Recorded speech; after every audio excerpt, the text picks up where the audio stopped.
Rachamallu Sivaprasad Reddy budget గురించి మాట్లాడుతా బడ్జెట్లో అన్ని వార్తలు కోతలు చంద్రబాబు నాయుడు కూతలు అని చెప్పి అసభ్యంగా విమర్శించాడు. మీరు పెట్టినటువంటి వార్తలకు కూతలు పూసేదానికే మాకు 5 ఏళ్ళు సరిపోతాయి, వేరే పని చేసుకుంటున్నాం. నీ స్థాయి ఎంత, చంద్రబాబు నాయుడు గారి స్థాయి ఎంత? దేశంలోనే ఆయన గొప్ప నాయకుడు, ప్రపంచ స్థాయిలో గుర్తింపు పొందినటువంటి గొప్ప నాయకుడు. నిన్న బిల్ గేట్స్ కూడా వచ్చి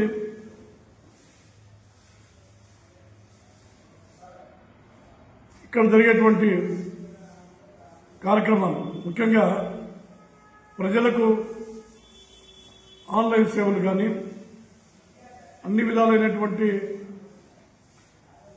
ఐటీ సౌకర్యాలు కానీ అవన్నీ కూడా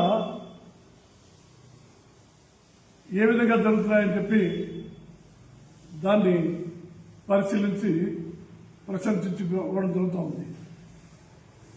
బిల్ గేట్స్ అనేటువంటి మరి ప్రపంచంలోనే అత్యంత సంపన్నుడు, సాఫ్ట్వేర్ వ్యవస్థకు మూలంగా ఉండేటువంటి వ్యక్తి చంద్రబాబు నాయుడు గారి దగ్గరికి వచ్చి మరి ఆ విధంగా ప్రశ్నించడం అంటే అది ఊరికనే వస్తారని చెప్పి ప్రధానమంత్రులకు, ముఖ్యమంత్రులకు కానీ ఆయన ఇంటర్వ్యూ దొరకాలంటే కష్టం. అటువంటి వ్యక్తి గతంలోనే చంద్రబాబు నాయుడు గారి దగ్గరికి వచ్చి ఆయన ప్రశంసించడం జరిగింది. మళ్ళీ ఇప్పటి నుంచి వచ్చినాడు, నువ్వేమో వార్తలు కోతలు కూతలు అని చెప్పి అసభ్యంగా విమర్శించడం జరుగుతూ ఉంది. బడ్జెట్ గురించి మాట్లాడుతా 8 లక్షల మందికి అన్యాయం జరిగింది. ఇప్పుడు పెన్షన్లు కానీ, రైతు భరోసా కానీ, అమ్మఒడి లాంటి పథకాలలో ఒక్కొక్క పథకంలో 8 లక్షల మందికి అన్యాయం జరిగింది, చేశారని చెప్పి అబద్ధాలు మాట్లాడుతున్నాడు. 8 లక్షల మందికి అన్యాయం జరిగితే రోడ్డు మీదకి రాల బాధితులను, ఆ యొక్క లబ్ధిని పోగొట్టుకునేటువంటి పేదలు 8 లక్షల మందికి అన్యాయం జరిగినప్పుడు, వాళ్ళు చేసినప్పుడు రోడ్డు మీదకి ఖచ్చితంగా వచ్చారు. ఎవరు రోడ్డు మీదకి వచ్చారు? ఎవరికి అన్యాయం జరిగిందని చెప్తాను, మీరు చెప్తాను వైఎస్ఆర్సీపీ వాళ్ళు. మరి మీరు చేసింది ఏంటి? అమ్మఒడి అందరికి ఇస్తామని చెప్పి ఒక్క విద్యార్థికి అని చెప్పి వాళ్ళ మాట మార్చారు. అంతకుముందు భారతి గారు ఆమె కదిర్లో 45 ఏళ్లకే బీసీలకు మరి ఎస్టీలకు పెన్షన్ ఇస్తామని చెప్పి చెప్పిందండి. మీ వాళ్ళు కూడా నాయకులందరూ చెప్తున్నారు, మీరు కూడా చెప్తున్నారు. మరి ఇచ్చినారా? తర్వాత ఫీజు రీంబర్స్మెంట్ బకాయిలు ఉన్నాయి, అది ఇవ్వడం లేదని చెప్పి నువ్వు కూడా విమర్శిస్తున్నావు. 4,000 కోట్ల రూపాయలు ఫీజు రీంబర్స్మెంట్ బకాయిలు పెడితే ఇప్పుడు 3-4 దశలుగా అవి ఈ ప్రభుత్వం క్లియర్ చేస్తూ ఉంది. మొన్న 3 రోజుల కిందట కూడా 1,200 కోట్లకు జీవో కూడా ఇచ్చింది. ఇప్పుడు అకౌంట్లో కూడా పండాయి. ఆరోగ్యశ్రీ కింద హాస్పిటళ్లకు 4,000 కోట్లు బాకీ ఉన్నారని చెప్పి చెప్తున్నాం. ఆ బాకీ మీరు పెట్టిందే, మీరు పెట్టిన బాకీనే 4,000 కోట్లు ఉన్నాయి.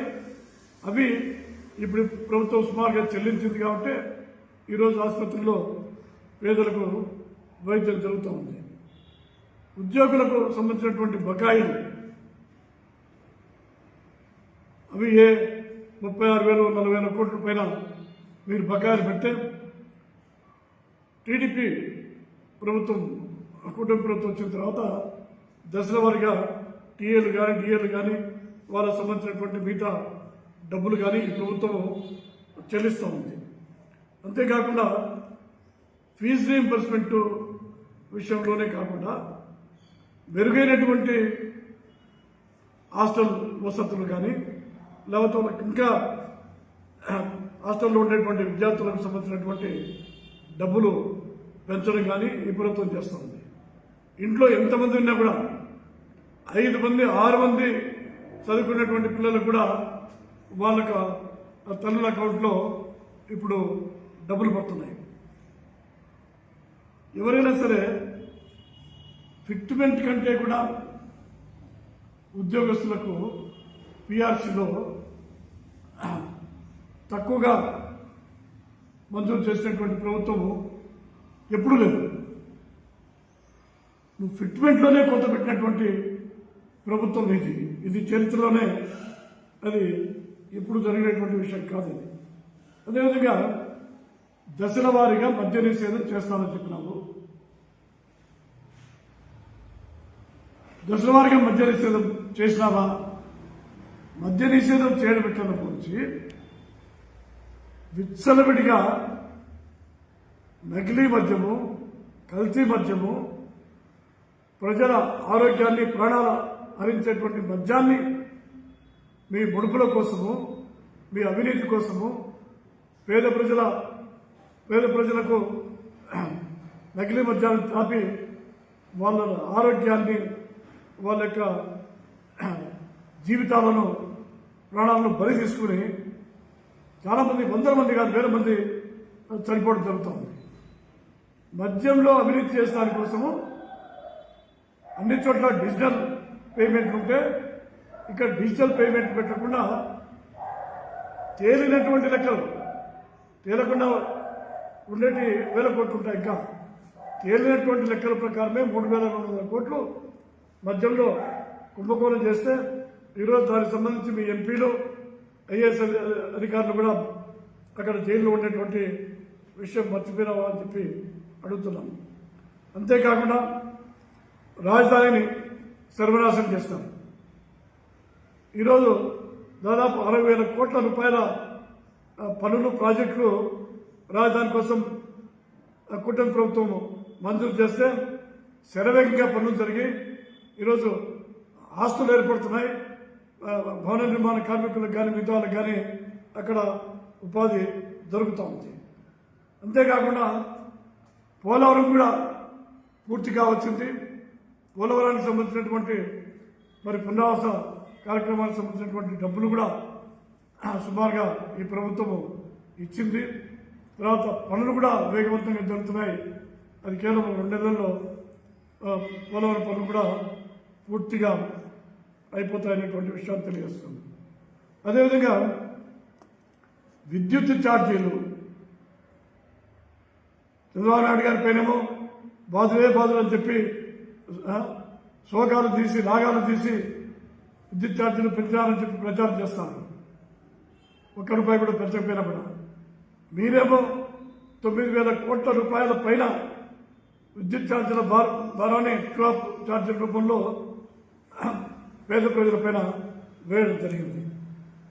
విద్యుత్ సంస్థలు 1,00,000 కోట్లు, 1,20,000 కోట్ల నష్టాలు ఉన్నాయి. అది మీ నిర్వాహకంతోనే, మీ ప్రభుత్వ నిర్వాహకంతోనే 1,20,000 కోట్ల రూపాయల నష్టాల్లో విద్యుత్ సంస్థలు ఉన్నాయనేటువంటి విషయాన్ని కూడా తెలియజేస్తున్నాం. అంతేకాకుండా ఇన్సూరెన్స్ గురించి మాట్లాడుతున్నాము.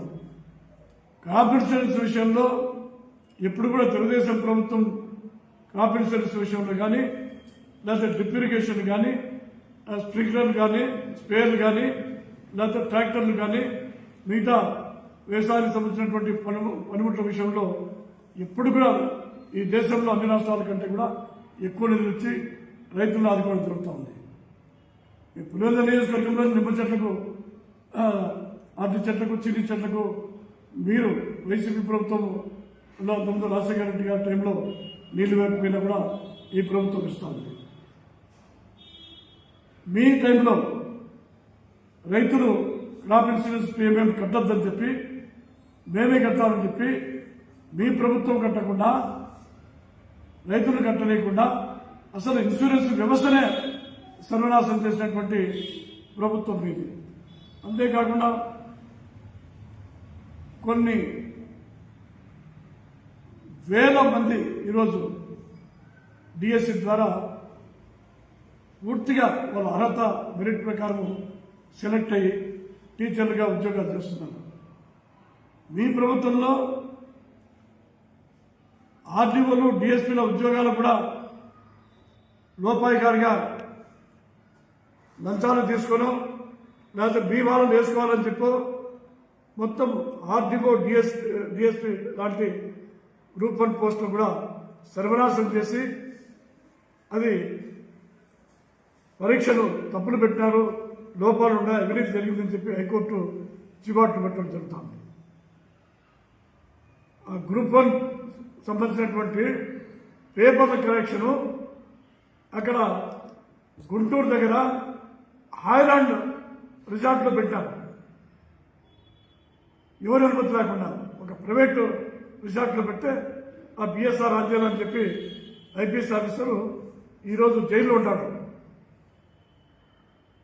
ఆ వైసీపీ ప్రభుత్వానికి కొమ్ము కాసి ఈ గ్రూప్ 1 యొక్క పేపర్ల కలెక్షన్లో కుంభకోణానికి పాల్పడి సీనియర్ మోస్ట్ ఐపీఎస్ ఆఫీసరు ఈరోజు జైల్లో ఉండడం జరుగుతుంది. రైతులకు మేలు చేస్తామని 2,000 కోట్ల రూపాయలు ధరల స్థిరీకరణ నిధి పెట్టామని చెప్పి దాంతో 300 కోట్ల రూపాయలు మాత్రమే మీరు ఖర్చు పెట్టడం జరుగుతూ ఉంది. అంతేకాకుండా Bengaluru Kadapa Bengaluru railway line Telugu Desam party ప్రభుత్వము కడప నుంచి పెళ్లి వరకు పూర్తి చేస్తే దానికి కట్టాల్సినటువంటి మ్యాచింగ్ కట్టకుండా ఆ కడప బెంగళూరు రైల్వే లైన్ను నాశనం చేసి పడేయడం జరుగుతూ ఉంది.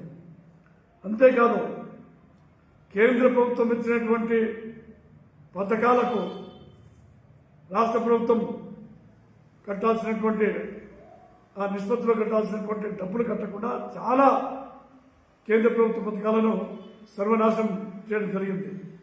అందులో ముఖ్యంగా కేంద్ర ప్రభుత్వము ఈ రాష్ట్రానికి జలజీవన్ మిషన్ కింద ఇంటింటి కుళాయి పథకానికి 26,000 కోట్ల రూపాయలు ఇస్తే అందులో ఆ డబ్బులకు మ్యాచింగ్ గ్రాంట్ ఇవ్వకుండా 23,000 కోట్ల రూపాయలు వాపసు పోయి రద్దయినాయి. ఇంటింటి కుళాయికి సంబంధించినటువంటి జలజీవన్ మిషన్ పథకం డబ్బులు ఈరోజు కూటమి ప్రభుత్వం ప్రయత్నం చేసి తిరిగి 23,000 కోట్ల రూపాయల డబ్బును మంజూరు చేసి ఇంటింటికి కుళాయిలు వేసేటువంటి పథకానికి జీవం పోస్తుంది. అంతేకాదు మనం చూస్తున్నాం ఆన్లైన్ లోన్లు కానీ నాన్ లైన్ లోన్లు కానీ ఎన్నో రైల్వే ప్రాజెక్టులు వస్తున్నాయి, ఎయిర్పోర్ట్లు వస్తున్నాయి. కొప్పర్తి పారిశ్రామిక వాడు వచ్చింది, అక్కడ కర్నూలు దగ్గర ఒక పారిశ్రామిక వాడు వచ్చింది. రాయలసీమ నీటి పారుదల ప్రాజెక్టులకు 9,000 కోట్ల రూపాయలు తెలుగుదేశం ప్రభుత్వం ఖర్చు పెడతా ఉంటే మీరు 2,000 కోట్ల రూపాయలు కూడా ఖర్చు పెట్టలేదు. గాలేరునగిరి కానీ అందిరిబాగ్ కానీ తెలుగు గంగ కానీ లేకపోతే ఇంకా మిగతా చాలా ప్రాజెక్టులు ఉన్నాయి, దానికంతా కూడా ఖర్చు పెట్టలేదు. ఈరోజు పోలవరం నుంచి గోదావరి నీళ్లను రాయలసీమకు ప్రకాశం జిల్లాకు మళ్లించే దానికోసము పోలవరం నల్లమల్ల సాగర్ ప్రాజెక్టు 65,000 కోట్ల రూపాయలతో పోలవరం నల్లమల్ల సాగర్ ప్రాజెక్టును తయారు చేసి గోదావరి నీళ్లను పెన్నా నది వరకు మళ్లించి రాయలసీమ జిల్లాకే కాకుండా ప్రకాశం జిల్లా కూడా సాగునీరు చేయడానికి ప్రభుత్వం తీవ్రంగా ప్రయత్నం చేస్తుంది. అంతేకాకుండా మీరు ఒక్క 1000 రూపాయలు పెన్షన్ పెంచడానికి 4 సంవత్సరాలు టైం తీసుకుంటారు. సంవత్సరానికి 200 రూపాయలు పెంచడం జరుగుతూ ఉంది. మేము ఒకటేసారి 40 చేస్తాం. పెన్షన్లు రకరకాల పెన్షన్లు వికలాంగులు కానీ లేకపోతే కిడ్నీలు చనిపోయినటువంటి వాళ్ళకి కానీ ఇంకా చాలా రకాలైనటువంటి మరి పూర్తి మంచం నుంచి కదలేనటువంటి రోగులకు 4,000 నుంచి 15,000 వరకు కూడా పెన్షన్ ఇవ్వడం జరుగుతూ ఉంది.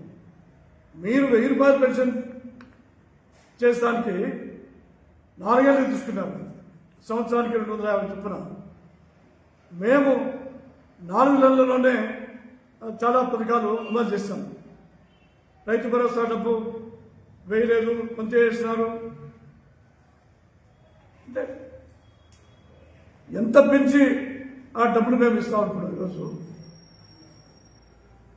లబ్ధిదారుల సంఖ్య పెరిగింది, లబ్ధిదారులకు ఇచ్చేటువంటి అమౌంట్ కూడా పెరిగింది. ఉచిత బస్సులు పెట్టాం. ఈరోజు రాష్ట్రమంతా కూడా మహిళలు ఎక్కడికి కావాల్సింది ఇక్కడ ప్రయాణం చేసి సంతోషంగా వాళ్ళ కూలి పనులు చేసుకునే దానికి కానీ, తెలిసిన ఉద్యోగాలు చేసుకునేటువంటి వాళ్ళు కానీ, లేదు బంధువుల దగ్గర కానీ, లేదు దేవాలయాల దగ్గర కానీ, మొత్తం అంతా కూడా రాష్ట్రం అంతా ఉచిత బస్సులో తిరుగుతారు. అది కనపడలేదు. 3 సిలిండర్లు ఒక సిలిండర్ ఇచ్చినాడు. ప్రారంభంలో 1 సంవత్సరం మధ్యలో నుంచో లేకపోతే చివరిలో నుంచి వచ్చినప్పుడు అది ఒకసారి అందుతాయి. మరుసటి సంవత్సరం నుంచి మొత్తం సంవత్సరం పొడుగునా 3 సిలిండర్లు ఆ విధంగా అందుతాయి. రైతు భరోసా కూడా ఆ విధంగానే ఉంటుంది. అంతేకాదు ఈరోజు ఏం తక్కువైందని అడుగుతున్నాను. మీరు 10,000 కోట్ల రూపాయలు అప్పులు చేసి బట్టలు నొక్కి ఆ బట్టను కూడా పచ్చ బట్టను కొన్నింటికే, మిగతా దానికంతా ఎర్రబట్టనే 10,000 కోట్లు అప్పులు చేస్తాను. 10 లక్షల కోట్లు అప్పులు చేస్తాను. మీకు అప్పులు లేకుండా పోతే వైజాగ్లో కలెక్టర్ ఆఫీసు కూడా తాకట్టు పెట్టాను. అది మర్చిపోయినామని చెప్పి అడుగుతున్నాము. ఈరోజు అప్పులు చేసినా కూడా ఎన్ని ప్రాజెక్టులు పూర్తవుతున్నాయి, దానివల్ల ఎంత ఉత్పాదకత జరుగుతూ ఉంది, ఎంత అభివృద్ధి జరుగుతూ ఉంది, ఎన్ని వేల మందికి ఉపాధి జరుగుతూ ఉంది. నిరుద్యోగ వృత్తి ఇవ్వలేదని అడుగుతున్నారు. మేము ఒకటే చెప్తున్నాము, 5 సంవత్సరాలు టైం ఉంది. మొదటి సంవత్సరంలోనే చాలా వరకు పూర్తి చేసినాం. 1వ ఉంటే చేస్తాం. అది 6 నెలలకు 3 నెలలకు చేస్తాం. ఈరోజు కడప స్టీల్ ప్లాంట్ కూడా నిధులు మంజూరు చేయడం జరుగుతూ ఉంది. మీ ప్రభుత్వంలో ఏం చేస్తున్నారని అడుగుతున్నాం. అన్ని అరాచకాలు, అవినీతి, దౌర్జన్యము, విధ్వంసము తప్ప ఏమైనా అభివృద్ధి జరిగిందా? కొన్ని సంక్షేమం అంటున్నారు, సంక్షేమం కూడా పూర్తి స్థాయిలో ఏమైనా జరిగిందా? ఈరోజు ఈ కూతలు అనేటువంటి అసభ్యకరమైనటువంటి పదాలు రాజమౌళి ప్రసాద్ రెడ్డి వాడుతున్నాం. ఇటువంటి పదాలే కొడాలినానో లేకపోతే అంబటి రాంబాబు లేకపోతే ఆ నెల్లూరు అనిల్ కుమార్ యాదవ్ ఇటువంటి వాళ్ళంతా కూడా ఇష్టం వచ్చినట్టు మాట్లాడి మీ పార్టీకి 11 సీట్లు ఇచ్చేటువంటి స్థితికి దిగదాల్చారు. నువ్వు కూడా అదే బాటలో చంద్రబాబు నాయుడు గారిని కూతురని విమర్శిస్తే మాత్రము అంతకు రెట్టింపు ఘాటైనటువంటి పదాలతో మేము కూడా జవాబు ఇవ్వాల్సి వస్తుంది. ఎవరు ఎమ్మెల్యేలు మీటింగ్ పెట్టలేదంట, ప్రెస్ మీట్ పెట్టి నీకు జవాబు ఇవ్వలేదంట. ముందు మేము చెప్పినా దానిలో జవాబు చెప్పు. ఇవన్నీ మేము చేసేది కదా, అవన్నీ చెప్తే 5 రోజులు పడుతుంది. నువ్వు వింటావా, వినగలుగుతావా? ఇప్పుడు చేనేత కార్మికులకు యూనిట్కు 200 కరెంట్ ఇస్తాను.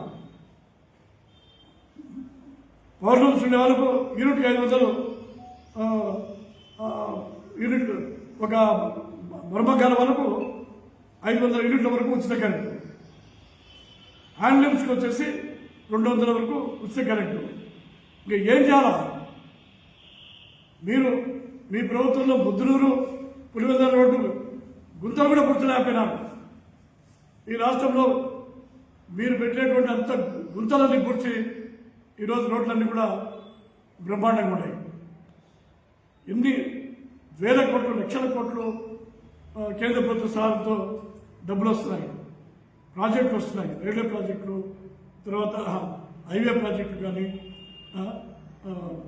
ఇక్కడ మరి సీపోర్ట్లు కానీ, ఎయిర్పోర్ట్లు కానీ ఎన్నో వస్తున్నాయి. అవన్నీ కూడా మీకు గుర్తుకు రావడం లేదు. కాబట్టి భాష మార్చుకో, అభివృద్ధిని చూడు. ఎంతసేపు నేను కూడా మీదేదో గొప్ప చేసినాం అనేటువంటిది మరి అది లేదు. కాబట్టి ఈరోజు 11 సీట్లు వచ్చినాయి. ఇప్పుడు కూడా జరిగింది ఇంకా సంవత్సరం 3 నెలలకే ఇంత మాత్రం జరిగింది. దేశంలో ఎక్కడనే అభివృద్ధి జరిగింది.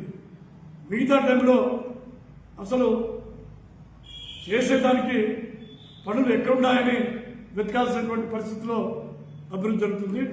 కాబట్టి చంద్రబాబు నాయుడు గారిని ప్రభుత్వాన్ని కూతలని చెప్పి, వాతలని చెప్పి, మరి కోతలు అని చెప్పి విమర్శించిన దానికి తీవ్రంగా ఖండిస్తున్నాం. అభివృద్ధి చూడలేకపోతే కళ్ళు మూసుకోండి, అంతేగాని అనవసరమైనటువంటి దుర్భాషలు, అనవసరమైన ఆధారపడని విమర్శలు చేయవద్దని చెప్పి హెచ్చరిస్తున్నాం.